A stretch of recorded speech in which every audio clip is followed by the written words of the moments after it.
بسم اللہ الرحمن الرحیم۔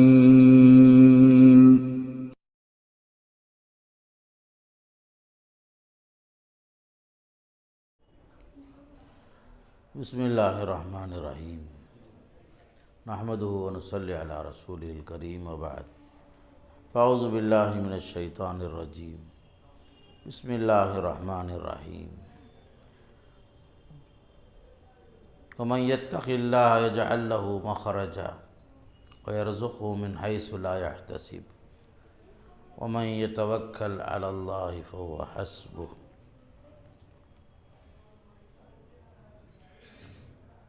محترم حضرات، اللہ کے فضل و کرم سے ایک زمانے کے بعد مسجد توحید کلکتے میں آپ لوگوں کے ساتھ بیٹھنے اور آپ لوگوں کے ساتھ ایک دینی مجلس منعقد کرنے کا موقع ملا۔ اللہم لک الحمد و لک الشکر۔ اس موقع سے قرآن اور حدیث کی روشنی میں ایک دو چار باتیں، خصوصاً گناہوں کے اثرات انسانی زندگی پر، اس موضوع سے متعلق کچھ باتیں آپ کے سامنے رکھنا چاہتا ہوں۔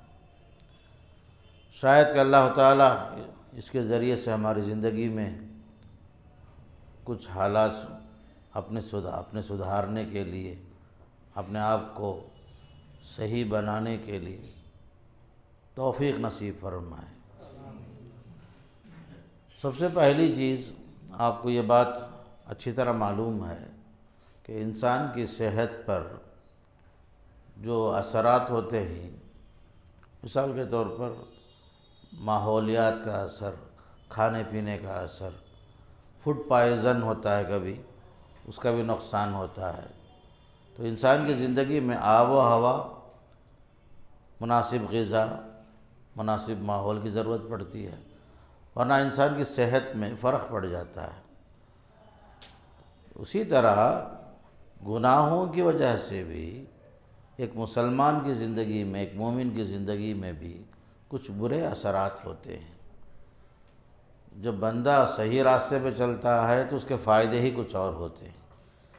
جب بندہ جو ہے غلط راستے کو اپناتا ہے، غلطی پر غلطیاں کرتا ہے، تو اس کی وجہ سے دینی اعتبار سے بڑے نقصانات ہو جاتے ہیں۔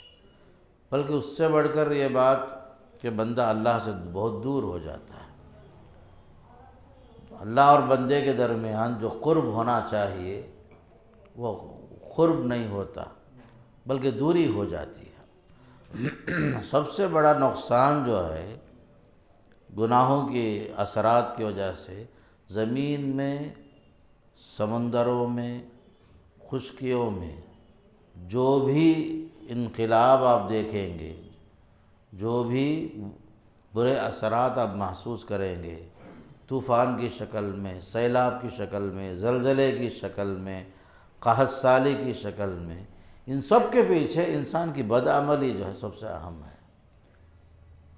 انسان کی بدعملی کی وجہ سے یہاں سے وہاں تک ایک زلزلہ قائم ہو جاتا ہے، طوفان آتے ہیں، سیلاب آتے ہیں، مسلسل بارشیں ہوتی ہیں، تباہیاں ہوتی ہیں، قحط سالی ہوتی، بھوک مری کی حالت ہو جاتی ہے، لاک ڈاؤن کے حالات پیدا ہوتے ہیں۔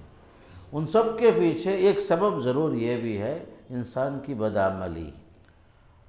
خود اللہ نے فرمایا، ظہر الفساد فی البر والبحر بما کسبت ایدی الناس۔ بحر و بر میں، سمندروں میں، خشکی میں جو فساد برپا ہوا ہے، انسانوں کی بدعملی کی وجہ سے۔ انسان کی بدعملی میں سب سے بری چیز جو ہے اللہ کے ساتھ بغاوت، شرک کی شکل میں۔ سب سے بڑا گناہ اگر کچھ ہے جو انسان دنیا میں کرتا ہے، اللہ کی نعمتیں استعمال کرتا ہے، لیکن نعمتوں کی قدردانی کیے بغیر ناشکری پر ناشکری، یہاں تک کہ اللہ کے ساتھ بغاوت کرتا ہے، ہر چیز کو خدا بنا لیتا ہے، نفع بخش چیز ہے وہ بھی خدا، نقصان پہنچانے والی چیز ہے وہ بھی خدا۔ پھر بھی دیکھو انسان ٹیکنالوجی پر ٹیکنالوجی، کتنی ترقی کرتا ہے انسان صنعت میں، حرفت میں، اس کے باوجود اپنے رب کو، اپنے خالق کو نہیں پہچانا۔ کھاتا کسی کا ہے، کھاتا رب کا ہے، گاتا کسی اور کا ہے۔ ناشکری کی حالت سب سے بدترین حالت یہی۔ تو سب سے بڑا فساد جو ہے شرک کی شکل میں ہے دنیا کے اندر، اس کا کوئی انکار نہیں کر سکتا۔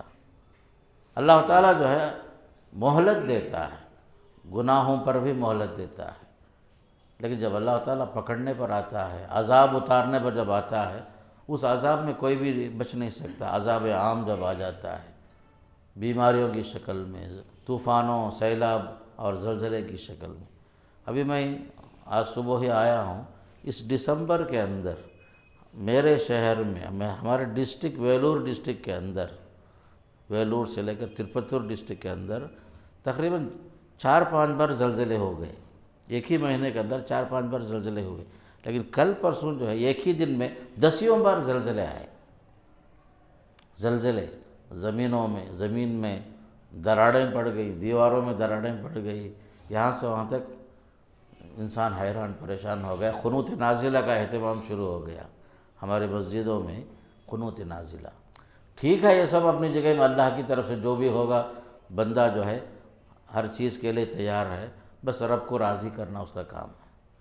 تو یہاں سب سے پہلی چیز یاد رکھو، زمین میں جہاں کفر اور شرک کا غلبہ ہو، اللہ کے بندوں کے ساتھ ناانصافیاں ہوں، اللہ کے ساتھ ناانصافی، اللہ کے بندوں کے ساتھ ظلم و زیادتی، اس کے نتیجے میں بڑے بڑے برے اثرات انسانی زندگی میں ظاہر ہوتے رہتے ہیں۔ اور گناہوں کے اثرات میں ایک اثر یہ بھی ہوتا ہے کہ انسان کے حافظے کی کمزوری، انسان بھولنا شروع ہو جاتا ہے۔ کبھی جو ہے خدا فراموشی کے نتیجے میں خود فراموشی کا شکار ہو جاتا ہے۔ خدا فراموشی کے نتیجے میں خود فراموشی میں مبتلا ہو جاتا ہے۔ کیا سمجھے آپ؟ خدا فراموشی، اللہ کو بھول گیا، اس کی نعمتوں کو بھول گیا، اس کی قدردانی نہیں کیا، نتیجے میں خود سے ایسا غافل ہوا کہ اس کی مقصد تخلیق سے خود غافل ہو گیا۔ اللہ نے کیوں پیدا کیا اسے، اس سے بھی غافل ہو گیا۔ مقصد حیات کیا ہے؟ وہ اور جانور دونوں برابر ہیں کیا؟ جانوروں کی زندگی میں کوئی مقصد نہیں سوائے کھانے کے اور شہوت کے، حالانکہ انسان اس مقصد کے لیے نہیں پیدا کیا گیا۔ وما خلقت الجن والانس الا لیعبدون۔ انسانوں اور جنات کی تخلیق کا مقصد اللہ کی بندگی ہے، اللہ کی وحدانیت کا اعتراف ہے، اللہ کی ربوبیت کا اعتراف ہے، اللہ کی الوہیت کا اعتراف۔ اور مقصد زندگی کو اگر آپ مختصر الفاظ میں اگر آپ سننا چاہیں گے، 2 ہی ہے، بہت مختصر۔ ایک تو خالق کی عبادت، ہماری زندگی کا مقصد 2 لفظوں میں، ایک تو خالق کی عبادت، دوسرا ہے مخلوق کی خدمت۔ اس سے بڑھ کر کچھ نہیں ہے، ساری باتیں اسی کے اندر آ گئی۔ خالق کو پہچان کر اس کی عبادت کرنا، اور مخلوق کے ساتھ جو ہے حسن سلوک کرتے ہوئے، اچھا سلوک کرنے کے ساتھ ساتھ خلق خدا کی خدمت کرنا۔ اس مقصد کے لیے انسان کو اللہ نے برپا کیا، اور خصوصی طور پر مسلم قوم، امت مسلمہ کے وجود کا مقصد ہی یہی، کنتم خیر امت اخرجت للناس۔ تمہاری اس دنیا کے اندر تخلیق کا مقصد یہی ہے کہ تم جو دنیا میں لوگوں کے لیے بھلائی کو عام کرو، تم لوگوں کے لیے برپا کیے گئے ہو، تم بہترین امت ہو، تأمرون بالمعروف وتنہون عن المنکر، بھلائی کا حکم دیتے ہو، برائیوں سے روکتے ہو، یہ مقصد ہے۔ تو سب سے پہلی چیز حافظے کی کمزوری، اور انسان اس کے نتیجے میں، اللہ کو بھولنے کے نتیجے میں اپنے وجود کو خود بھول جاتا ہے۔ اسی لیے اللہ نے فرمایا وَلَا تَكُونُوا كَالَّذِينَ نَسُوا اللَّهَ فَأَنسَاهُمْ أَنفُسَهُمْ۔ تم ان کی طرح نہیں ہو جانا جو اللہ کو بھول گئے، نتیجے میں اللہ نے ان کو ان سے خود بھلا دیا، غافل کر دیا۔ اللہ کو بھولنے کا نتیجہ کیا ہوا؟ خود فراموشی میں انسان مبتلا ہو گیا، اپنے مقصد سے غافل ہو گیا، زندگی کے مقصد کو بھول گیا انسان۔ تو حافظے کی کمزوری آتی ہے ایک طرف، غفلت کا شکار ہوتا ہے آدمی دوسری طرف، بلکہ جو ہے کئی چیزیں آدمی یاد رکھی ہوئی چیز آدمی بھول جاتا ہے، بولنا کو چاہ رہا تھا بات ذہن سے نکل جاتی، یہ بھی جو ہے گناہوں کی وجہ سے بھی ہوتا ہے۔ امام شافعی رحمۃ اللہ علیہ اپنے استاذ وکی، بہت بڑے استاذ تھے ان سے شکایت کی ہے، کتنا پڑھتا ہوں، کتنا یاد کرتا ہوں، سب بھول جاتا ہوں، کچھ نصیحت کیجئے، کچھ بتائیے۔ بولے شکوت الی وکیع سوء حفظی فارشدنی الی ترک المعاصی فاخبرنی بان العلم نور ونور اللہ لا یہدی لعاصی۔ امام شافعی رحمۃ اللہ علیہ کو ان کے استاذ امام وکیع بتائے،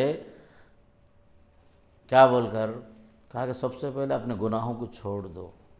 میں نے وکیع سے شکایت کی کہ میرا حافظہ کمزور ہو گیا ہے، تو امام وکیع نے بتایا بھائی گناہوں کو چھوڑ دو سب سے پہلے، اور یہ بتائے بِأَنَّ الْعِلْمَ نُورٌ، علم جو ہے اللہ کا نور ہے، وہ وَنُورُ اللَّهِ لَا يُهْدَى لِعَاصٍ، اللہ کا نور کسی گنہگار انسان کو نہیں حاصل نہیں ہوتا، اللہ کا نور، اللہ کی روشنی جو ہر ایک کو حاصل نہیں ہوتی، خاص کر جو نافرمان ہے اسے یہ بہترین اللہ کی طرف سے جو نعمت ہے وہ نعمت نصیب نہیں ہوتی۔ تو سب سے بڑی چیز حافظے کی کمزوری، خود فراموشی، خدا فراموشی کے نتیجے میں خود فراموشی، مقصد تخلیق سے آدمی غافل ہو جاتا۔ اور دوسرا ایک سب سے بڑا برا اثر جو ہوتا ہے ہماری گناہوں کی وجہ سے، کتنے گناہ ہم لوگ کرتے ہیں، صبح و شام گناہ کرتے ہیں، زبان سے، آنکھوں سے، ہاتھوں سے، پیروں سے، انسان کا ہر عضو جو ہے گناہوں کا ارتکاب کرتا ہے، اللہ کی نافرمانیوں میں مبتلا رہتا ہے، الا ماشاء اللہ۔ ایسی گناہوں کی وجہ سے انسان رزق حلال سے محروم ہو جاتا ہے، ایک سبب یہ بھی بنتا ہے، برے اثرات میں سے ایک سبب، برا اثر جو ہوتا ہے رزق حلال سے آدمی محروم ہو جاتا ہے۔ جیسا کہ حدیث میں آتا ہے، اللہ کے نبی علیہ السلام فرماتے ہیں ان العبد لیحرم الرزق بالذنب یصیبہ، مسند امام محمد کی حدیث ہے یہ، کہ بندے کو بعض مرتبہ گناہوں کی وجہ سے روزی سے محروم کر دیا جاتا ہے، جس گناہ کا ارتکاب وہ کر رہا ہے، غیبت پر غیبت، چغل خوری پر چغل خوری، لوگوں پر تہمت لگانا، کسی پر بہتان تراشنا، کتنے گناہ انسان کرتا ہے صبح و شام، وعدہ خلافی، بے ایمانی، خیانت، ناپ تول میں کمی، یہ سب جو ہیں جرائم ہی جرائم ہیں۔ اس کی وجہ سے رزق سے آدمی محروم ہو جاتا ہے، روزی جو حلال روزی ملنا چاہیے اس میں کمی آ جاتی ہے۔ خاص کر کے اللہ کے نبی صلی اللہ علیہ وسلم کے زمانے میں دو بھائی تھے، ایک بھائی جو ہے اللہ کے نبی کی خدمت میں آتے تھے، علم حاصل کرتے تھے، اور ایک بھائی کچھ محنت کرنے کے لیے چلے جاتے تھے۔ ایک دن وہ بھائی آئے جو کسی پیشے سے منسلک تھے، محنت کرتے تھے، روزی کماتے تھے، اور یہ دوسرا بھائی جو کام تو نہیں کر رہے تھے، علم حاصل کر رہے تھے، ان کے خلاف شکایت کرے اللہ کے نبی صلی اللہ علیہ وسلم کے پاس، کہا میرا بھائی جو ہے صرف اسی راستے میں لگا ہوا ہے اور میں جو محنت کر رہا ہوں۔ تو آپ صلی اللہ علیہ وسلم نے فرمایا لعلک ترزق بہ، آپ کو جو روزی روٹی جو مل رہی ہے تمہارے بھائی کی وجہ سے مل رہی ہے، آپ کا محنت کرنا ہی سب کچھ نہیں ہے، بلکہ آپ کے متعلقین، آپ کے بھائی، آپ کے بچے جو علم حاصل کر رہے ہیں، صحیح علم حاصل کرتے ہیں، ان کی بدولت اللہ آپ کو روزی دے رہا ہے، ورنہ آپ بھی روزی سے محروم ہو جاتے۔ روزی سے محرومی کا ایک ذریعہ جو ہے محروم ہونے کا ذریعہ گناہ ہوتے ہیں. ہر انسان سے گناہ تو ہوتے ہی رہتے ہیں، لیکن ہر فیملی میں آپ دیکھیں گے کوئی نہ کوئی اسٹوڈنٹ ہے، بچے ہیں، یتیم بچے ہیں، چھوٹے بچے ہیں، پڑھنے والے لوگ ہیں. تو یہ خود جو ہے اپنے سرپرستوں کی کمائی میں برکت کا ذریعہ بن جاتا ہے. اگر ہر آدمی اگر کمائی میں لگ گیا تو دین کا علم کون حاصل کرے گا، تعلیم کون حاصل کرے گا؟ تو آپ صلی اللہ علیہ وسلم نے یہاں فرمایا کہ تمہارے شکایت کرنا جو ہے بیکار ہے. لعلک ترزق بہ، خود آپ کو جو روزی روٹی دی جا رہی ہے تمہارے بھائی کے ذریعے سے دی جا رہی ہے. اور تیسرا ایک سبب ہے گناہوں کے اثرات میں کہ انسان کے دل میں گناہ کا خوف خود مٹ جاتا ہے. گناہ کرتے کرتے جو ہے گناہ کا آدمی عادی ہو جاتا ہے. گناہ کر رہا ہے، گناہ کا احساس بھی نہیں، احساس گناہ جو ہے دل سے اٹھا لیا جاتا ہے. ایک سبب یہ بھی بنتا ہے برے اثرات میں سے سب سے برا اثر یہ آدمی غلطی بھی کرے اور غلطی کا احساس بھی نہ ہو. اب جو ہے آسانی سے سمجھنے کے لیے اتنا یاد رکھو، جیسا کہ عبداللہ بن مسعود رضی اللہ عنہ وغیرہ کی حدیث میں آتا ہے کہ لوگ اس زمانے میں صغیرہ گناہ کر کے بھی سمجھتے تھے کہ ہم کبیرہ گناہ کا ارتکاب کر چکے ہیں، چھوٹا گناہ کر کے بھی سمجھتے تھے کہ ہم بڑا گناہ کر دیے ہیں. وہ احساس کی وجہ سے وہ لوگ پریشان ہو جاتے تھے. لیکن فرماتے عبداللہ بن مسعود رضی اللہ تعالیٰ عنہ آج کا زمانہ ایسا ہے آدمی بڑے سے بڑے گناہ کرتا ہے لیکن اسے احساس بھی نہیں ہوتا کہ میں کبیرہ گناہ کا مرتکب ہو گیا ہوں. آج کا حال یہ ہے، مثال دے کے بتاتے ہیں، گویا کہ گناہ بڑے سے بڑے گناہ کرنے کے باوجود اس کی مثال ایسے ہے جیسے ناک کے اوپر کوئی مکھی بیٹھی، آپ نے اپنے ہاتھ سے ایسا دور کر دیا، ہٹا دیا، وہ حالت ہے. جبکہ ہم لوگ وہ زمانے میں صغیرہ گناہ کو بھی کبیرہ گناہ سمجھتے تھے. آج کے زمانے میں کبیرہ گناہ کے باوجود بھی آدمی کو احساس بھی نہیں ہوتا کہ میں کتنا بڑا مجرم ہو گیا ہوں، مجھ سے کتنے بڑے بڑے گناہ ہو چکے ہیں. تو خاص کر کے گناہوں کی وجہ سے احساس گناہوں کا مٹ جاتا ہے، خوف جو ہے دور ہو جاتا، اللہ کا ڈر اس کے ذہن سے نکل جاتا. عذاب قبر جو برحق ہے اس کے بارے میں آدمی سوچتا بھی نہیں. ذرا سوچ کے دیکھیے ہمارا جو ماحول ہے، روزانہ شہروں میں، قریوں میں، دیہاتوں میں آپ سنتے ہی ہیں فلاں آدمی کا انتقال ہو گیا، فلاں بچی کا انتقال ہوا، فلاں بچے کا انتقال ہوا. لیکن ہمارے دلوں میں ایسا گویا کہ موت سے ایسی غفلت ہے، گویا کہ ہم لوگ جو ہے مستثنیٰ ہیں، گویا کہ ہمارا جو ہے کوئی اللہ کی طرف سے کوئی آرڈر ہے ہم لوگوں کے لیے اور ایک 50 سال جینے کے لیے کوئی وعدہ ہے اللہ کے پاس. حالانکہ کس کی موت کب آئے گی کسی کو خبر نہیں. حالانکہ ہم اپنے ہاتھ سے جنازے اٹھاتے ہیں، قبروں میں اتارتے ہیں، مٹی ڈالتے ہیں، لیکن ہمارے لیے یہ عبرت کا سامان تھوڑی دیر کے لیے بس رہتا، اس کے بعد پھر ہمارا ذہن صاف ہو جاتا، پھر وہی حرکت، وہی رفتار بے ڈھنگی جو پہلے تھی اب بھی ہے والا مسئلہ. ہماری زندگی میں کوئی فرق نہیں آتا، گناہوں کا احساس ہمارے دلوں سے ضائع ہو جاتا، اور ہم جو ہے اللہ تعالیٰ کے بندے ہونے کے باوجود اس کی اتنی نافرمانی کرتے ہیں کہ ہمارے دلوں سے احساس بھی ختم ہو جاتا ہے کہ ہم اللہ کے نافرمان ہو چکے ہیں. اللہ حفاظت فرمائے. اور گناہوں کے اثرات میں ایک اثر یہ بھی ہوتا ہے کہ آدمی دنیا میں ہی ذلیل ہو جاتا ہے، خاص کر گناہوں کی وجہ سے. گناہوں کی وجہ سے آخرت میں تو ہے ہی وہ الگ چیز ہے، حساب و کتاب برحق ہے، پل صراط سے گزرنا برحق ہے، سب چیزیں ہیں اپنی جگہ میں. لیکن خود دنیا کے اندر آدمی جو ہے ذلیل ہو جاتا ہے گناہوں کی وجہ سے. مثال کے طور پر عزت اور ذلت اللہ کے ہاتھ میں ہے، لیکن بعض مرتبے جو گناہ ہم سے ہوتے ہیں اس کی وجہ سے اگر لوگوں کو اس کا علم ہو جاتا ہے ہمیشہ کے لیے اس کے لوگوں کے دلوں سے اس کا احترام اٹھ جاتا ہے. اگر معلوم ہو گیا فلاں شخص چور ہے، فلاں شخص زانی ہے، بدکار ہے، یا فلاں آدمی جو ہمیشہ لوگوں کی غیبت کرتے رہتا ہے۔ آپ خود سوچ کے دیکھیے، لوگوں کے دلوں سے اس کا احترام ختم ہو جاتا ہے۔ کون ایسا شخص ہے آپ کے سامنے کچھ اس کا انداز کچھ اور، آپ کے پیچھے کچھ اور، آپ کو معلوم ہو گیا کہ فلاں آدمی ہمارا خیر خواہ نہیں ہے، بدخواہ ہے، ہماری غیبت کرتا ہے، تو کیا آپ دل سے اس کا احترام کریں گے؟ نہیں کریں گے۔ گناہوں کے اثرات میں خود آدمی اپنے آپ کو ذلیل کر لیتا ہے، اپنی وقت کو کھو دیتا ہے، اپنے وقار کو کھو دیتا ہے، وقار کو مجروح کر لیتا ہے۔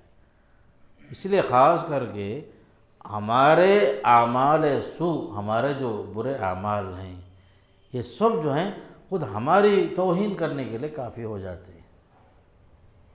باہر سے کوئی آدمی کی ضرورت نہیں ہے کہ جو ہماری توہین کرے، خود ہمارا عمل ہمارے ساتھ، نتیجے میں معاشرے میں وہ آدمی ذلیل ہو جاتا ہے۔ اب آپ دیکھیے، اس کے مقابلے میں کوئی اچھا آدمی ہے، اس کی عزت لوگ دل سے کرتے ہیں، لیکن جو آدمی برا ہے لوگ اسے ظاہر میں احترام تو کرتے ہوں گے، لیکن دل سے کوئی عزت نہیں کرتا، احترام نہیں کرتا۔ ترمذی شریف کی ایک حدیث ہے، اللہ کے نبی صلی اللہ علیہ وسلم نے فرمایا، ایک زمانہ ایسا آئے گا، لوگ جو ہیں کسی کی عزت بھی کریں گے محض اس کے شر سے بچنے کے لیے۔ اکرم الرجل مخافۃ شر، لوگ کسی کی عزت بھی کریں گے، کیوں کریں گے؟ احترام میں نہیں، اس کے شر سے بچنے کے لیے۔ خود اللہ کے نبی صلی اللہ علیہ وسلم کے زمانے میں ایک صاحب آ رہے تھے، آپ نے بتایا ایک صاحب آ رہے ہیں، بھائی بئس اخو العشیرہ، آنے والا آدمی اچھا نہیں ہے، بڑا بیکار آدمی، معاشرے میں اس کا اچھا مقام نہیں ہے، بہت برا آدمی آ رہا ہے۔ اتنے میں وہ صاحب آئے، آپ صلی اللہ علیہ وسلم ملے، اچھے انداز سے مل کر اسے ان کو رخصت بھی کر دی۔ بعد میں لوگوں نے پوچھا، یا رسول اللہ صلی اللہ علیہ وسلم، ابھی آپ فرمائے آنے والا آدمی اچھا نہیں، بہت برا ہے، پھر بھی آپ اس کے ساتھ جو ہے ایسا سلوک کر کے اسے روانہ فرمایا۔ تب آپ نے یہ بھی فرمایا، آدمی برا ضرور ہے، لیکن اس کی عزت بھی اگر آپ نہیں کریں گے تو اس کے شر سے آپ بچ نہیں سکیں گے۔ علامات قیامت میں سے قیامت کی علامت یہ بھی ہے کہ لوگوں کے شر سے بچنے کے لیے لوگ عزت کریں گے، یہ بھی ایک چیز ہے۔ خاص کر گناہوں کی وجہ سے آدمی ذلیل ہو جاتا ہے۔ اور ایک چیز خاص کر کے گناہوں کے اثرات میں سے، آدمی کے دل کے اندر تنگی محسوس کرے گا آدمی، اس کا دل جو ہے پوری طریقے سے کھل کر کے کشادہ دلی نہیں ہوگی، اس کے اندر تنگی ہی تنگی ہوگی، اپنے آپ کو جکڑے ہوئے انداز میں محسوس کرے گا۔ اس کے مقابلے میں جس کی زندگی میں نیکیاں غالب ہیں، برائیاں کم ہیں، تو خود اللہ کا وعدہ ہے، وَمَن يَتَّقِ اللَّهَ يَجْعَلْ لَهُ مَخْرَجًا، جو اللہ کے لیے تقوی کی زندگی اپنا لیتا ہے، اللہ اس کے لیے راستے کھول دیتا ہے، اور اس کو ایسے راستے سے روزی دیتا ہے کہ وہ سوچ بھی نہیں سکتا کہاں سے روزی آئی، کیسے آئی۔ وَمَن يَتَوَكَّلْ عَلَى اللَّهِ فَهُوَ حَسْبُهُ، جو اللہ پر اعتماد کرے گا، بھروسہ کرے گا، اللہ کافی ہے اس کے واسطے۔ اس کے مقابلے میں دیکھیے، جو شخص اللہ کی نافرمانی میں زندگی گزارتا ہے، وہ خود سکون کی زندگی اس کو نصیب نہیں ہوتی، دلوں میں تنگی آدمی محسوس کرے گا، اس کی زندگی میں جو ہے سکون نہیں ہوگا، اطمینان قلب سے محروم رہے گا وہ شخص، وحشت کا احساس پیدا کرتا ہے، خوف۔ گناہوں کی وجہ سے انسان کے دل میں جو ہے وحشت طاری ہو جاتی، اور اس کا دل مطمئن نہیں رہتا، جبکہ اللہ کا وعدہ کیا ہے، الا بذکر اللہ تطمئن القلوب، ذکر الہی سے ہی دلوں کو سکون ملتا ہے، اطمینان ملتا ہے۔ اللہ کو یاد کیے بغیر آپ کے دلوں میں سکون نہیں ہو سکتا۔ سکون کی تلاش نہ پیسوں میں تلاش کرو، نہ بستروں میں تلاش کرو، نہ کھانے پینے میں، نہ آل اولاد میں۔ صحیح سکون کہاں ملتا ہے آدمی کو؟ الا بذکر اللہ تطمئن القلوب۔ اللہ کی یاد سے ہی اللہ کی یاد سے ہی دلوں میں سکون پیدا ہوتا ہے، دلوں میں جو ہے وسعت پیدا ہوتی، شرح صدر حاصل ہوتا ہے۔ پھر اسی طریقے سے گناہوں کے اثرات میں سے ایک اثر یہ بھی ہوتا ہے، جیسے شروع میں بتایا ہمیں، آسمانی بلائیں، طوفان کی شکل میں، زلزلوں کی شکل میں، وبائی امراض کی شکل میں، یہ جو مصیبتیں آتی ہیں یہ بھی جو ہمارے گناہوں کی وجہ سے آتی ہے۔ اللہ کا وعدہ کتنا صاف ہے، دیکھیے، من عمل صالحا فلنفسی ومن اساء فعلیہا، جو آدمی اچھا کام کرے گا اس کا فائدہ اس کی ذات کے واسطے، ومن اساء فعلیہا، جو برائی کرے گا اس کا وبال اس کے سر پر ہی جائے گا۔ نیکی کرو گے سکون پاؤ گے، حسد کرو گے، لوگوں کی نعمتوں پر حسد کی نگاہ ڈالتے رہو گے، خود بھی جلو گے، تمہاری نیکیاں بھی جل جائیں گی۔ فرمایا حسد کی وجہ سے نعمتیں جو ہیں، جو اللہ کی نعمتیں ہیں، ان نعمتوں سے آدمی اندھا ہو جاتا ہے۔ حسد کیا ہے؟ کسی کی نعمت کو دیکھ کر آدمی کے دل میں جلن پیدا ہونا۔ کوئی صحت مند ہے، اس پر بھی کسی کی دولت سے، کسی کی خوبصورتی سے، کسی کے مقام اور مرتبے سے آدمی جو ہے یہ چاہے کہ وہ نعمت اس کے پاس سے زائل ہو جائے، ختم ہو جائے۔ اس کی سخاوت اچھی چیز ہے، لوگوں کو فائدہ پہنچ رہا ہے، لیکن حاسد کیا سوچتا ہے؟ دولت کیوں اس کے پاس ہے؟ وہ بھی فقیر ہو جائے، وہ بھی کنگال ہو جائے۔ تو کسی کی نعمت سے خوش ہونے کے بجائے جلنا، نتیجہ کیا ہوتا ہے؟ ہماری نیکیاں ضائع ہو جاتی حسد کی وجہ سے۔ اس لیے خاص کر میرے دوستو، گناہوں کے اثرات حقیقت میں قرآن اور حدیث کی روشنی میں بہت زیادہ ہیں، بلکہ جب آدمی اللہ کے عذاب کو دیکھے گا، آنکھوں کے سامنے جب اللہ کا عذاب دیکھے گا، سوائے پچھتانے کہ اس کے پاس کوئی راستہ نہیں ہوگا۔ لیکن دلوں میں جو ہے، جب اللہ کا خوف ہی ختم ہو جائے، اللہ کا ڈر ہی ختم ہو جائے، تو یاد رکھیے اللہ کا عذاب جب آتا ہے اس وقت پر شرمندہ ہونے سے، پچھتانے سے کچھ بھی حاصل نہیں ہوتا۔ اسی لیے کہ ہر ایک کا ایک وقت ہے، ایک ٹائم ہے، توبے کا ایک وقت ہے، استغفار کا ایک وقت ہے۔ جب آدمی موت کے قریب آ جائے یا موت کا منظر سامنے دیکھے، جب مرنا یقینی ہو جائے، تب توبہ کرنے سے توبہ قبول نہیں ہوتا، بلکہ جو ہے محرومی اور وہ پچھتاوے کے علاوہ کوئی چیز اسے حاصل نہیں ہوتی۔ ایک گناہوں کے اثرات میں ایک اثر یہ بھی ہوتا ہے انسان کی زندگی میں، شرم و حیا آدمی کھو دیتا ہے۔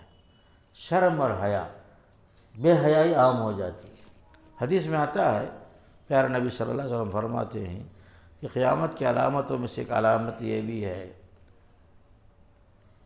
ناچنا گانا یہ سب عام ہو جائے گا، لوگ شراب کو حلال سمجھ لیں گے، ٹیکس زکوٰۃ کو ٹیکس سمجھیں گے، امانت میں خیانت کریں گے، بلکہ جو چیز گزشتہ نبیوں کی امت میں رہی اچھی صفت کے طور پر شرم و حیا، وہ چیز بھی جو ہے ختم ہو جائے گی۔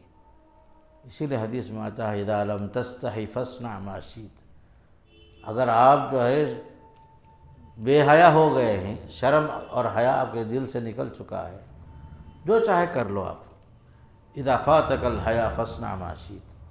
تو گناہوں کا اثر ایسا بھی ہوتا ہے کہ آدمی بے حیا ہو جاتا ہے، بے شرم ہو جاتا ہے۔ خاص کر بچوں کے کپڑوں میں آپ ذرا دیکھو، بچپن سے ہم لوگ بچوں کو کیسے بے حیا بناتے ہیں، مونڈھا کھلا ہوا، اسکرٹ کے انداز میں، یا بالکل پتلا کپڑا جس میں جسم ظاہر ہو سکے، یہ سب جو ہے ہماری تربیت کا نقص ہے یہ۔ بچوں کے کپڑوں کے اندر انتخاب میں بچپن سے ہی بچوں کو ہم شرم اور حیا سے سکھانے کے بجائے عریانیت سکھانا شروع کر دیے ہم لوگ۔ کپڑوں میں بھی دیکھا دیکھی، اور وہ بھی عریانیت کو تہذیب سمجھتے لوگ۔ عریانیت کو جب تہذیب سمجھ لیں، کلچر سمجھنا شروع کریں، اور وہ بھی غیر اسلامی تہذیب پر آدمی فخر کرنا شروع کر دے، یہ سب کیا ہے؟ گناہوں کے اثرات۔ جب ایمان ہمارے دل سے نکل جاتا ہے تو شرم اور حیا بھی نکل جاتی ہے ساتھ میں۔ شرم اور حیا بہت بڑی دولت ہوتی ہے وہ، جبکہ ہر دور میں ہر نبی کے زمانے میں شرم و حیا کی ایک حیثیت تھی، لیکن آپ دیکھیں گے عریانیت عام ہو گئی، بے حیائی عام ہو گئی۔ نتیجے میں آدمی اللہ کا محبوب ہونے کے بجائے اللہ کے پاس مبغوض ہو جاتا ہے آدمی۔ خاص کر کے یہ ایک آیت ہے جس میں ہم سب کے لیے ایک دعوت ہے، والذین اذا فعلوا فاحشۃ او ظلموا انفسهم ذکروا اللہ فاستغفروا لذنوبہم۔ انسان ہے، سب سے غلطی ہوتی ہی ہے، کوئی بھی انسان خطا سے خالی نہیں ہے، ہر انسان سے غلطی ہوتی ہے، لیکن غلطی ہو اور غلطی پر اصرار نہ ہو۔ غلطی ہو فوراً توبہ کر لے آدمی، استغفار کر لے۔ یہی آیت دعوت دیتی ہے۔ آج کے درس کا خلاصہ، غلطی ہو گئی، لیکن آئندہ نہیں ہونے کے لیے کیا کرنا چاہیے؟ وہ بات اس آیت میں اللہ نے بتایا کہ اللہ کے نیک بندوں کی صفت یہ ہے، جب وہ کسی بے حیائی کا ارتکاب بھی کر لیتے ہیں، فوراً ان کو اللہ کی یاد دلائی جائے، ذکر اللہ فاستغفروا لذنوبہم۔ جب ان سے غلطی ہو، غلطی کا ان کو احساس دلایا جائے، تو وہ اللہ کو یاد کر لیتے ہیں اور اپنے گناہوں سے معافی مانگ لیتے ہیں۔ فاستغفروا لذنوبہم ومن یغفر الذنوب الا اللہ۔ گناہوں کو معاف کرنے والا اللہ کے سوا کون ہے؟ ولم یصروا علی ما فعلوا۔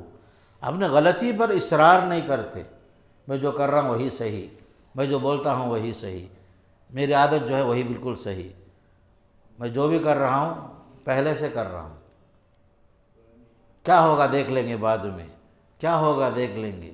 یہ جو جملہ ہے انسان کے مغرور ہونے کی علامت ہے۔ مومن جو ہے ایسا نہیں ہوتا۔ جب اسے اس کی غلطی پر ٹوک کر کوئی آدمی روکتا ہے اسے، تو فوراً جو ہے سدھر جاتا ہے آدمی۔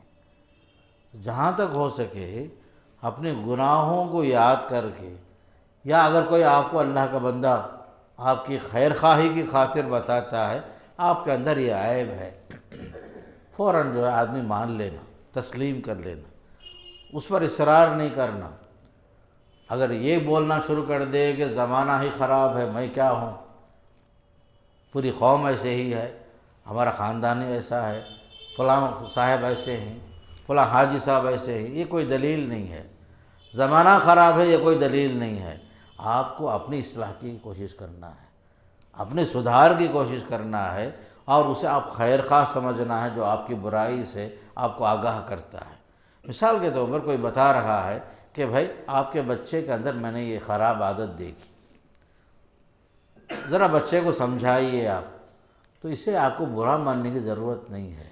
آج کل سیل فون کا زمانہ ہے، بچے کیا کیا دیکھتے ہیں، کیا کیا نہیں دیکھتے ہیں، اللہ عالم، ماں باپ جانتے ہوں یا نہ جانتے ہوں۔ بچوں کے بگڑنے کا ایک بڑا ذریعہ سبب آج کل خاص کر نوجوان لڑکے لڑکیوں کا یہ سیل فون ہی ہے۔ حالانکہ اچھی چیز بھی ہے وہ اور بری چیز بھی ہے، لیکن بچوں کا جو شعور ہے، بچوں کی جو عمر ہے، اس میں خیر سے زیادہ شر کی طرف جانے کا رجحان غالب رہتا ہے۔ اسے روکنا، ٹوکنا، اگر کوئی بتا رہا ہے کہ آپ کے بچے کو میں نے وہاں دیکھا، فلاں حرکت کرتے ہوئے دیکھا، اسے برا نہیں ماننا، خیر خواہ کو بدخواہ نہیں سمجھنا، اور بولنے والا بھی اچھے انداز سے سمجھانا۔ اچھے انداز سے بولنا، تاکہ کسی کی عزت نفس مجروح نہ ہو۔ آدمی سمجھنے کے بجائے اگر الٹ گیا، نہیں فلاں کی عادت ہی ایسی، ہمیشہ وہ برائی نکالتے رہتے ہیں، وہ ہمیشہ سب کو برا ہی بولتے ہیں، اگر اس انداز سے اگر ہر آدمی اگر یہ بولنا شروع کر دیا، بولنے والے کا انداز اگر صحیح نہ ہو، سمجھنے والے سمجھنے کے لیے تیار نہ ہو، کبھی اصلاح نہیں ہو سکتی۔ تو مومن کا طریقہ کیا ہونا چاہیے؟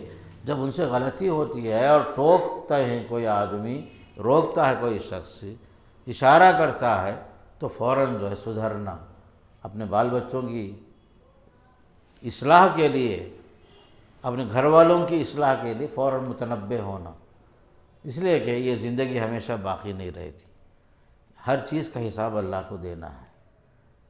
من عمل صالحا فلنفسہ، جو اچھا کام کریں گے اس کا فائدہ اس کی ذات کے لیے، ومن اساء فعلیہا، جو برا کریں گے اس کا نقصان اس کی ذات پر ہی ہے۔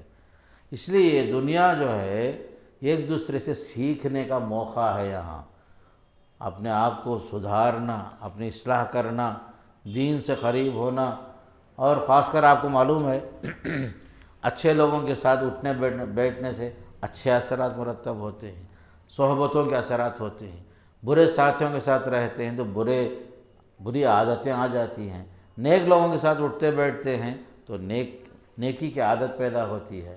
اسی لیے پیارے نبی صلی اللہ علیہ وسلم نے اچھی مثال دی، اچھے دوست کی مثال، عطر فروخت کرنے والا، عطار بولتے ہیں اسے عربی میں، عطار جو ہے عطر بیچتا ہے، اس کے ساتھ اگر آپ رہتے ہیں، اگرچہ کہ آپ خریدے تو نہیں، اس کی خوشبو خود بخود آپ کے جسم میں، آپ کے کپڑے میں محسوس ہوگی۔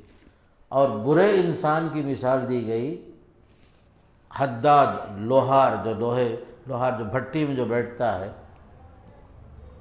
آگ کے پاس رہنے سے پسینہ نکلتا ہے، بدبو نکلتی ہے، اگرچہ کہ آپ کا کوئی کام تو نہیں تھا، لیکن اس بھٹی میں بیٹھنے کی وجہ سے اس کے ساتھ آپ کے کپڑے بھی داغدار ہو جاتے ہیں اور آپ کے جسم میں بھی بدبو پھیل جاتی ہے۔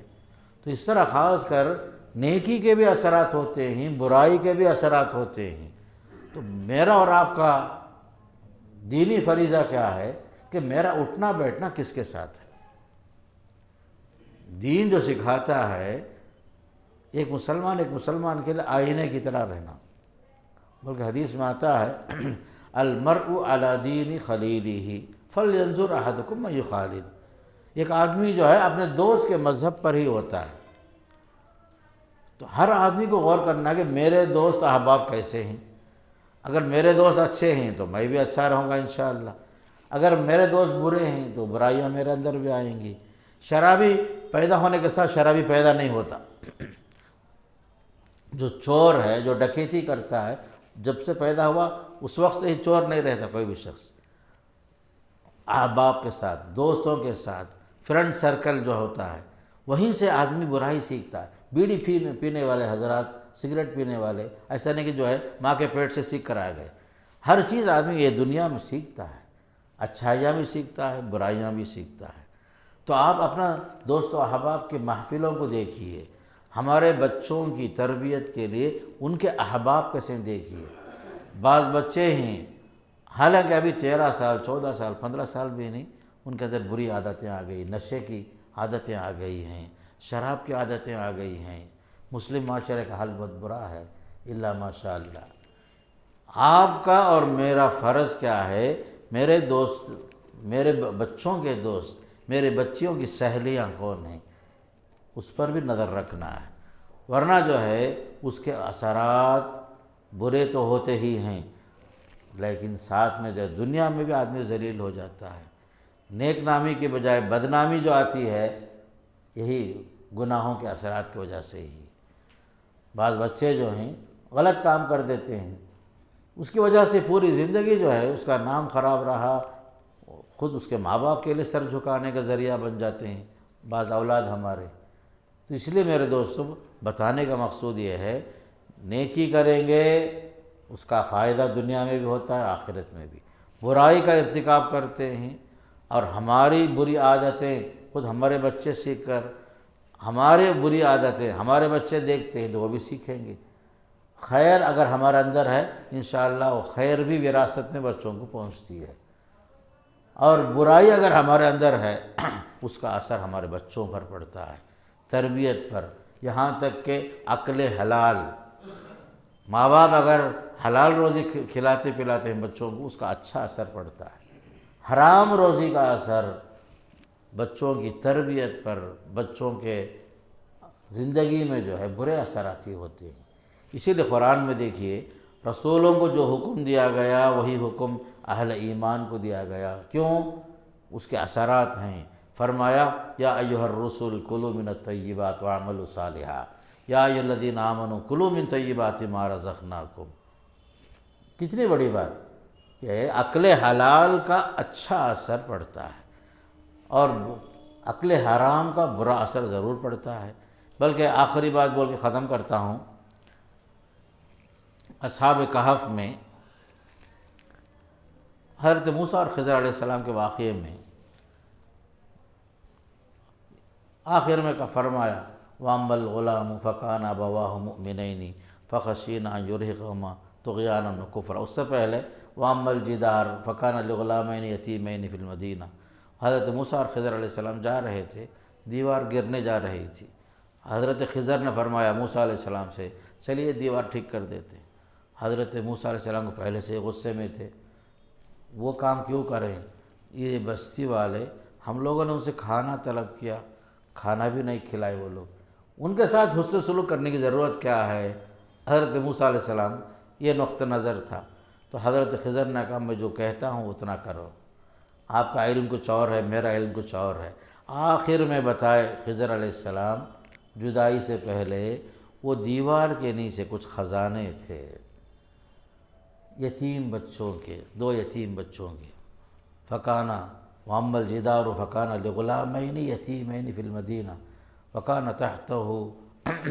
تو کہتے ہیں اس آیت کے اندر کہ اس دیوار کے نیچے جو خزانہ تھا وہ یتیموں کی دولت کی حفاظت بھی مقصود تھا، اس کے علاوہ ان کے ماں باپ نیک صالح تھے۔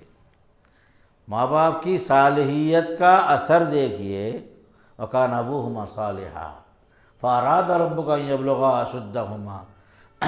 ماں باپ کی وفات کے بعد بھی ان کا مال نبیوں کے ذریعے سے اللہ اس کی حفاظت کرا رہا ہے۔ کیوں؟ ماں باپ کے صالحیت بچوں کے لیے بھی وہ مفید بنتے ہیں بعد میں بھی، اگرچہ کہ ہم دنیا سے رخصت بھی ہو جاتے۔ کتنی بڑی بات۔ قرآن کہتا ہے وَأَمَّا الْجِدَارُ فَكَانَ لِغُلَامَيْنِ يَتِيمَيْنِ فِي الْمَدِينَةِ وَكَانَ تَحْتَهُ كَنْزٌ لَهُمَا وَكَانَ أَبُوهُمَا صَالِحًا۔ اس کے نیچے خزانہ تھا، ان کے ماں باپ نیک تھے، صالح لوگ تھے، اچھے لوگ تھے۔ تمہارا رب نے یہ چاہا یہ 2 یتیم بچے بالغ ہو جائیں، بعد میں اپنی امانت حاصل کر لیں۔ تو ماں باپ کی صالحیت کی وجہ سے ان کی وفات کے بعد بھی ان کے خزانوں کی حفاظت اللہ برابر کرا رہا ہے۔ تو یہاں میرے لیے بھی سبق ہے، آپ کے لیے بھی یہ ہے کہ میں اگر نیک اور صالح رہوں گا اس کا اثر میری زندگی کے بعد بھی میرے بچوں کے لیے یہ ذخیرہ آخرت تو بنے گا ہی، اور دنیا میں بھی یہ توشہ ان کو کام آئے گا۔ بلکہ ہمارے بعض اسلاف اللہ والے لوگ گزرے ہیں، وہ کہتے تھے بیٹا فرض اور نفل کے علاوہ 2 رکعتیں کچھ زیادہ بھی پڑھتا ہوں کبھی، شاید یہ نیکی بعد میں تم لوگوں کو کچھ کام آئے۔ فرائض اور نوافل کے پابندی کے ساتھ کہتے تھے کچھ نوافل کا اضافہ اس لیے بھی کر رہا ہوں تاکہ ہمارے بعد یہ کچھ نیکیاں تم لوگوں کو کچھ کام آئے۔ تو آپ کو میں اور ایک اچھی بات بتانا چاہتا ہوں کہ ہمارے بچے ہماری زندگی کے بعد نیک ہوں، صالح ہوں، اس کے لیے ضروری ہے کہ ہم جو ہے خاص کر نمازوں کے معاملے میں ہم اگر فرائض کی پابندی کرتے ہیں تو یہ کافی نہیں ہے۔ سنن و نوافل خاص کر کے آپ جب سنن و نوافل کے اندر خاص کر کے تہجد کا اہتمام کریں گے تب جو ہے وہ بچوں کے اندر فرض کی پابندی ضرور آئے گی۔ ہمارے صرف فرائض پڑھنے سے ہمارے بچے فرائض کی پابندی نہیں کریں گے الا ماشاء اللہ۔ اس کے لیے ہمیں کیا کرنا پڑے گا؟ ذرا نوافل، نماز تہجد، چاشت کی نماز وغیرہ، اس کا اہتمام، تحیۃ المسجدوں کا اہتمام، یہ سب جو ہے اس کا اثر ہمارے بعد میں آنے والے بچوں کی زندگی میں ضرور پڑے گا انشاءاللہ تعالی۔ اس لیے گناہوں کے جو اثرات ہیں یہ برحق ہیں، یہاں تک کہ زمینی بلائیں، آسمانی بلائیں، ہمارے جان میں، ہمارے مال میں، عام بلائیں، طوفان، سیلاب، بیماریوں کی شکل میں جو بھی آتی ہیں ہمارے گناہوں کی وجہ سے بھی آتی ہیں، اور اس کا اثر انسان کی زندگی میں بھی ہوتا ہے، بلکہ اس سے دیگر مخلوقات بھی متاثر ہوتے ہیں۔ مقصد تخلیق جو بتایا میں شروع میں، ایک تو ہمیں خالق کی عبادت صحیح معنی میں کرنا ہے، اور دوسری طرف مخلوق خدا کے ساتھ ان کی خدمت بھی کرنا ہمارا فریضہ ہے۔ مجھے اور آپ کو بھی اللہ تعالیٰ ان تمام سنی ہوئی باتوں پر عمل کرنے کا اللہ توفیق نصیب فرمائے، اللہ جب تک رکھے دین پر چلنے کے اللہ توفیق نصیب فرمائے، فرائض کے ساتھ سنن و نوافل کی پابندی، خاص کر کے قرآن کی تلاوت کی توفیق اللہ نصیب فرمائے، اللہ جب تک رکھے ایمان کے ساتھ، صحت اور تندرستی کے ساتھ، سلامتی کے ساتھ اللہ رکھے، جب اللہ ہمیں دنیا سے بلا لے تو کلمے کی موت نصیب فرمائے۔ وصلی اللہ علی نبینا محمد، الحمدللہ رب العالمین، والسلام علیکم ورحمۃ اللہ۔